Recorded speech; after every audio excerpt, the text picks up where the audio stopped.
आज कुंभमेळ्याच्या संदर्भामध्ये नागपूरला माननीय मुख्यमंत्री महोदय आणि माननीय नितीन भाऊ गडकरी यांच्या उपस्थितीमध्ये बैठक झालेली आहे आणि कुंभमेळ्याला आता काही फार वेळ राहिलेला नाही आणि म्हणून यावेळेला गर्दी मोठ्या प्रमाणात कुंभमेळ्यामध्ये होणार आहे आणि म्हणून जी रस्त्यांची कामं आहेत, विशेष करून NH ची कामं, नॅशनल हायवेची कामं आहेत, त्या संदर्भामध्ये एक विस्तृत बैठक या ठिकाणी झाली. म्हणून घोटी त्र्यंबकेश्वर जव्हार हा रस्ता म्हणजे मुंबईहून येणारे जे सगळे ट्रॅफिक असेल ते घोटीच्या माध्यमातून मार्फत त्या ठिकाणी त्र्यंबकेश्वरपर्यंत पोहोचेल आणि यासाठी 4 पदरी रस्ता हा ठिकाणी सूचित घेण्यात आलेला आहे. त्याला जवळपास 3700 कोटी रुपये खर्च त्या ठिकाणी लागणार आहे. 4 पदरी हा रस्ता त्या ठिकाणी होईल. तसंच नाशिक सिन्नर रस्त्याचा विस्तार हा सुद्धा आम्ही त्या ठिकाणी करणार आहोत. त्याच्या सुद्धा सूचना माननीय गडकरी साहेबांनी संबंधित अधिकाऱ्यांना दिलेल्या आहेत. नाशिककडे येणारे सर्व महामार्गांचा विस्तार, जे महामार्ग जे नाशिकला येत आहेत कुंभमेळ्यासाठी, मग त्याचा मोठा उपयोग या ठिकाणी होणार आहे आणि म्हणून त्याच्या विस्तारावर सविस्तर चर्चा झाली आणि तोही करण्याच्या संदर्भात सर्व सूचना गडकरी साहेबांनी या ठिकाणी दिलेल्या आहे. शहरातील नाशिक शहरातील वाहतूक कोंडी जी आहे ती सुटण्यासाठी, ती टाळण्यासाठी द्वारका जंक्शन, 10 मैल म्हणजे जो एअरपोर्टकडे जातो तो रस्ता, इंदिरानगरचा बोगदा, या संदर्भामध्ये सुद्धा चर्चा झाली आणि तात्काळ इन्स्ट्रक्शन गडकरी साहेबांनी आणि मुख्यमंत्री महोदयांनी संबंधित अधिकाऱ्यांना या ठिकाणी दिलेले आहेत. आणि मला वाटतं की आता कुंभमेळा जवळ येतोय, पण त्याहीपेक्षा यावेळेला कुंभमेळ्यातली गर्दी ही गेल्या वेळेपेक्षा तिप्पट चौपट राहील असा अंदाज आमच्या सगळ्यांचा प्रशासनाचा या ठिकाणी आहे आणि म्हणून ही कामं लवकर करण्याच्या संदर्भामध्ये, विशेष करून नाशिकचा रिंग रोड जो आहे तो लवकरात लवकर करण्याच्या संदर्भामध्ये सूचना या ठिकाणी गडकरी साहेबांनी त्यांच्या खात्याला NH ला त्या ठिकाणी दिलेल्या आहेत. मला वाटतं की दीड वर्षामध्ये आम्ही सर्व कामं त्या ठिकाणी पूर्ण करू. त्याचबरोबर जळगावला समृद्धी मार्गाचं कुठेही जॉईनिंग नाहीये आणि म्हणून आज मुख्यमंत्री महोदयांनी हेही सांगितलेलं आहे की जळगाव ते संभाजीनगर एक जोडण्यासाठी त्याला एक पर्याय शोधला आहे. 1 तासाभरामध्ये आपण संभाजीनगरला कसे पोहोचू आणि तिथून मग समृद्धी मार्गाच्या माध्यमातून मुंबईला 4 तासात कसे पोहोचू या संदर्भामध्ये सूचना देण्यात आलेल्या आहेत. त्या कामाला सुरुवात झालेली आहे. त्याचबरोबर सगळ्यात महत्वाचं 40गाव संभाजीनगर हा जो रस्ता आहे तेवढे कन्नड घाट आपण त्याला म्हणतो किंवा ओट्रम बोगदा हा मार्गी लावण्यासाठी अनेक वर्षापासून प्रयत्न चालले होते. आमचे आमदार आहेत मंगेशदादा चव्हाण, आमच्या स्मिताताई वाघ आहेत, त्या ठिकाणच्या खासदार आहेत, या सुद्धा बऱ्याच दिवसापासून प्रयत्न करतायत आणि त्यावर सुद्धा चर्चा होऊन लवकरच या कामाला सुरुवात करावी अशा सूचना माननीय गडकरी साहेबांनी या ठिकाणी दिलेल्या आहेत. वनसंपादन असेल, भूसंपादन असेल, याचे सगळे प्रश्न तात्काळ मार्गी लावावेत आणि या कामांना गती द्यावी अशा सूचना गडकरी साहेबांनी या ठिकाणी दिलेल्या आहेत. पुणे आणि मुंबई वरून येणारे जे रस्ते ते द्वारका जंक्शन मध्ये जोडतात, तर द्वारका जंक्शनची वाहतूक ही एक मोठी समस्या आहे. त्या संदर्भात काय? नाशिकमध्ये खरं आहे, द्वारका जंक्शनवर होणारी वाहतुकीची कोंडी एक मोठी डोकेदुखी नाशिककरांना झालेली आहे, ही वस्तुस्थिती आहे. पूर्वी काही गोष्टी झाल्यात, अंडरपास करण्यात आलेला होता पण तो सुद्धा थोडा चुकीचा डिझाईन झालेला दिसत आहे. तिथून खालून 1% सुद्धा उपयोग त्याचा त्या ठिकाणी नाशिकला होत नाही आणि वरून सगळी वाहतूक येत असते आणि त्यामुळे एक मोठी कोंडी वाहतुकीची या द्वारकाच्या चौकामध्ये या ठिकाणी होत असते आणि म्हणून त्याच्यावर आता सोल्युशन आम्ही काढलेलं आहे. गडकरी साहेबांनी सांगितलेलं आहे तात्काळ त्याच्यावर एक रिसर्च करून किंवा संबंधामध्ये एक नवीन डिझाईन तयार करून MSIDC ला त्या सूचना देण्यात आलेल्या आहेत आणि 3 महिन्याच्या आत त्यांनी या कामाला सुरुवात करावी अशाही सूचना गडकरी साहेबांनी दिलेल्या आहेत. मला वाटतं यामुळे ही कोंडी सुटण्याला एक मोठी मदत नाशिक शहरासाठी होईल. भाऊ, हिंदी सक्तीवरून ॲडव्होकेट असीम सरोदे यांनी मुख्यमंत्र्यांना कायदेशीर नोटीस पाठवलेली आहे. पण त्या संदर्भामध्ये मुख्यमंत्री महोदय उत्तर देतील काय असेल ते. मुंबईमध्ये शिवसेनेकडून ठाकरे एक सरकार पुन्हा येणार अशा पद्धतीचे बॅनर लागले. स्वप्न बघायला काय हरकत आहे.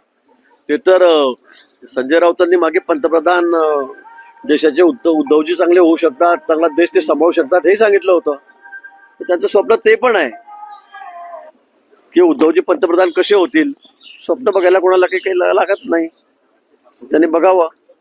नाशिकसाठी कुंभमेळा होत आहे नाशिकमध्ये, त्याला प्रशासनाच्या बैठका त्याला घेऊन सुरू झालेल्या आहे. पालकमंत्री अजून नाही, त्याचा काय निकाल तोडगा निघू शकतो किंवा काय प्रयत्न सुरू आहे? मला वाटतं मुख्यमंत्री या ठिकाणी आहेत नागपुरामध्ये आज. तुम्ही शाडो पालकमंत्री आपण म्हणून काम करताय का? नाही, अजिबात नाही. मी कुंभमेळा मंत्री म्हणूनच काम करतोय. मला तसा कुठलाही अधिकार शाडो गिडोचा नाहीये. तिथे पालकमंत्रीच लागतो, त्याच्या सह्या लागतात. त्यामुळे मी कुठे शाडो गिडो नाहीये, पण मी कुंभमेळा मंत्री आहे. आणि माननीय मुख्यमंत्री महोदयांना आपणच विचारा परत आणि सांगा लवकर करा म्हणून. आज हिंदी में बताइए, आज कुंभ मेला के ऊपर बैठक थी, क्या बैठक? कुंभ मेला को लेकर आज विस्तृत बैठक माननीय नितिन जी जो जिनके मतलब हमें जिसकी जरूरत थी, NH नेशनल हाईवे जो है उनके काम हमें शुरू करने माननीय देवेंद्र जी भी थे, उनके अध्यक्षता में ये बैठक हुई है दोनों के. बहुत सारे काम थे. अभी कुंभ मेला पास में आ रहा है, आपको पता है. पिछले समय से 12 साल पहले जो कुंभ हुआ था उससे भी 3 गुना 4 गुना ज्यादा भीड़ या मतलब जो भक्तगण है वो वहां पर आएंगे. और इसलिए बहुत अच्छा नियोजन हमें करना है, बड़ा नियोजन भी हमें करना है. इसी को लेकर जो NH है, नेशनल हाईवे जो है आसपास के, उनको हमें 4 पटरी करना है, 6 पटरी करना है, मतलब उनको बढ़ाना है हमें. जो घोटी से लेके त्र्यंबक में एक रास्ता जाता है, जो छोटा रास्ता है, बहुत कर उसमें है, तो उसको भी बड़ा करने के आदेश. करीब करीब 2700 रुपये, मतलब 3700 कोटी रुपया इस पर खर्चा होने वाला है. उसे भी परमिशन आज दे दी गई है. 2-3 महीने में ये काम शुरू भी हो जाएगा. और जो भी रोड्स है जो त्र्यंबकेश्वर के लिए जाते हैं या नासिक के लिए आते हैं NH, उनका भी एक्सटेंशन गडकरी जी ने बोला दिया है, उनका वाइडनिंग हो जाएगा. 4 पटरी है, 6 पटरी है, वो किए जाएंगे. महाराष्ट्र मुंबई में फिर से एक बार उद्धव ठाकरे के मुख्यमंत्री होने के पोस्टर लगे हैं, ऐसे देखते हैं? सपना देखने को क्या अर्थ है? सपना देखने में कोई मतलब, लास्ट टाइम आपको याद होगा जब वो मुख्यमंत्री थे तब तो संजय राउत जी ने भी कहा था कि देश उद्धव जी संभाल सकते हैं, प्रधानमंत्री हो सकते हैं. सपने तो हमेशा देखते रहते हैं, कोई भी बोलेगा, लेकिन पब्लिक ने ये बोलना चाहिए ना. आज अपने पास कितने MLA है, कितने विधायक है, अपनी हालत क्या है, ये भी उन्हें देखना चाहिए. ये मुंगेरी लाल के हसीन सपने आपने देखे होंगे, उस तरह की ये बात करते हैं.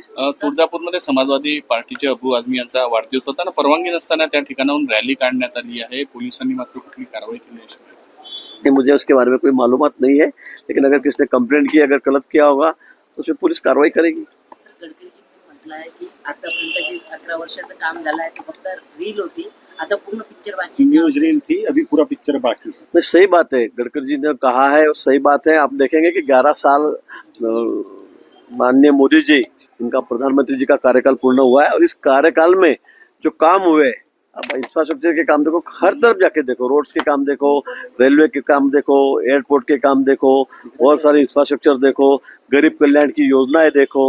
मुझे लगता है कि इतने सारे काम अपने किसी सोचा भी नहीं होगा, सोचा भी नहीं, सपने से हमें लगता है, सभी को लगता है. इतने काम 11 साल के मोदी जी के कार्यकाल में हुए हैं, और अभी वापस और 5 साल बाकी है.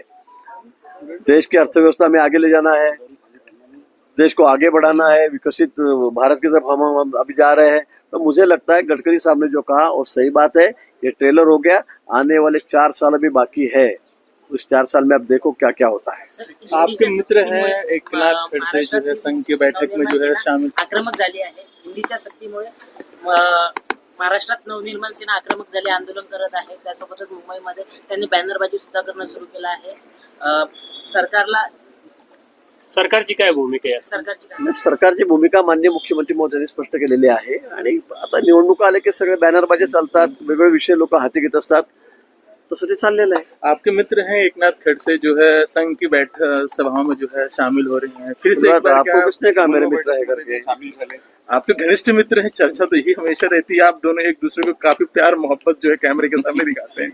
समन्वय बैठक शुरू की. मुझे नहीं पता, उनका नाम तो कोई कार्ड में लिखा नहीं था. मुझे नहीं पता, लेकिन मुझे ऐसे मालूम पड़ा कि भाई बस वो आ गए प्रोग्राम के लिए, घूमते घूमते आ गए. उनका नाम तो कोई कार्ड में नहीं था, मैंने नहीं देखा उनका नाम कोई कार्ड में है या कुछ चीफ गेस्ट करके है ये. और हालांकि वो तो कार्यक्रम ऐसे देखे जाए तो ठीक है, शासन ने पैसे दिए, लेकिन ये RSS का कार्यक्रम था. सभी बड़े पदाधिकारी उसमें RSS के भी थे, लेकिन वो आ गए. मार्ग बदलून संघाच्या मार्गाने जवळीक साधण्याचा प्रयत्न करतात. हाँ, मार्ग नहीं, उन्होंने तो परसों भी कह दिया ना. नासिक में जैसे हमने प्रवेश लिया सुधाकर बड़गुजर का, तो वहां भी उन्होंने कह दिया था कि भाई इनसे तो मैं कोई गया बीता नहीं था. उन्होंने कह दिया कि सुधाकर बड़गुजर से तो मैं कोई गया बीता नहीं था, तो मुझे क्यों नहीं लेते. तो इसमें से मालूम होता है कि वो पार्टी में आने के लिए कितना उत्सुक है। हर बात कहीं भी बात निकली तो बोलते मुझे क्यों नहीं लेते, मुझे क्यों नहीं लेते। दिल्ली जाके भी बेचारे इतना वहां जाकर इतनी कोशिश नहीं, मतलब अभी मैं बोलूँ तो और वापस आप बात कहाँ रुक जा रही है? तुमची काय लेकिन- इच्छा आहे? पक्ष घेईल का? तुम्हाला वाटतं बात यायला कहाँ रुक रही है और आप पाहिजे यायला पाहिजे की असं वाटतं मैं बहुत छोटा कार्यकर्ता हूँ। लास्ट टाइम खड़से ने कहा था कि मैं नीचे कोई बात नहीं करता, महाराष्ट्र में बात नहीं करता, मुंबई में बात नहीं करता, मैं सीधे दिल्ली बात करता हूँ। तो उनका कनेक्शन डायरेक्ट ऊपर है, तो हम कैसे उनके बारे में कुछ टिप्पणी कर सकते हो। वो बड़े नेता है और राष्ट्रीय लेवल के नेता है आजकल। तो उन्होंने लास्ट टाइम भी कहा था, साल 2 साल पहले, कि मैं इन लोगों से नीचे बात नहीं करता, मेरी बात डायरेक्ट ऊपर हुई है। उन्होंने ये भी कहा था कि मेरे गले में तो मफलर भी डाल दी है, कमल की दुपट्टा भी डाल दिया, क्या रहता हो, मेरा प्रवेश भी हो गया है, लेकिन फोटो सामने नहीं आती। अलग अलग बातें कहते रहते हैं, हम भी तो सुनते रहते हैं, हमें भी नहीं पता कुछ क्या होता है। तो मराठीत काय सांगाल, ज्या पद्धतीनं महाजनजी आता जवळीक साधण्याचा प्रयत्न करताय, संघाच्या माध्यमातून जवळीक साधण्याचा प्रयत्न करताय, भाजपमध्ये बडगुजरपेक्षा वाईट नाही असं नाही, परवा ते म्हणले, आपल्यालाच म्हणले मीडियावर की मी बडगुजरपेक्षा वाईट आहे का, मला पक्षात का घेत नाही, तेच बोलले। आता म्हणून मी त्यावेळी म्हटलं की त्यांनी आत्मपरीक्षण करावं, कोण चांगलं कोण वाईट म्हणून, मी तेही म्हटलं होतं। पण परवाचा आपण जे विचारताय तेव्हा परवाच्या कार्यक्रमाला ते होते, संघाचा सर्व कार्यक्रम होता। खरं म्हणजे पैसे शासनाने दिलेले होते, पण संघानेच घेतलेला कार्यक्रम होता। त्या ठिकाणी ते आले होते, आमदार म्हणून त्यांना पत्रिका होती असं मला कळालं। त्यांना आमंत्रण पत्रिका पाठवली होती, सगळ्या आमदारांना पाठवली तशी, खासदारांना आमदारांना पाठवत तशी, त्यामुळे ते आले ते कार्यक्रमाला। Okay, thank you. थँक्यू.